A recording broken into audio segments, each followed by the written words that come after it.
Ubaid bro அங்கே நல்ல ஒரு பிளானிங் இருக்குது. பட் இருந்தாலும் அவங்களும் கொஞ்சம் சலசலப்பில் இருக்காங்க. அடுத்த பந்த தயாராக அடித்தாருங்க. தயாராக அடித்தாருங்க. 6 ரன்னுங்க. அருமையான ஒரு ஷாட்டுங்க அங்கே.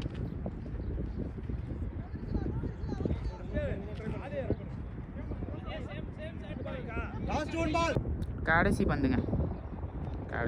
கடைசி பாலில் ஒரு ஸ்லோ பாலை போட்டு அதுலேயும் ஒரு 4 கொடுத்துட்டாங்க. நல்ல ஒரு 4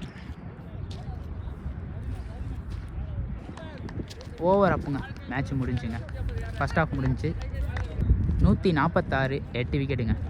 ஹவாலி வாரியர்ஸ் சூப்பராக பேட்டிங் பண்ணி ஃபஸ்ட் ஹாஃபை முடிச்சுட்டு செகண்ட் ஹாஃபில் சந்திக்கிறேன் அப்படின்னு சொல்லிட்டு போகிறாங்க. ட்ரீம் கிரிக்கெட்ஸ் ரன் கொஞ்சம் கொடுத்துருக்காங்க. பரவாயில்லன்னு நாங்கள் பேட்டிங்கில் நல்லா பர்ஃபார்ம் பண்ணி காட்டுவோன்னு சொல்லிட்டு தன்னம்பிக்கையோட பேட்டிங் சந்திக்க தயாராக இருக்காங்க. ஃபஸ்ட் ஹாஃப் முடிஞ்சிருச்சு. செகண்ட் ஹாஃபில் மேட்ச் எப்படி போகுதுன்னு பார்ப்போம்.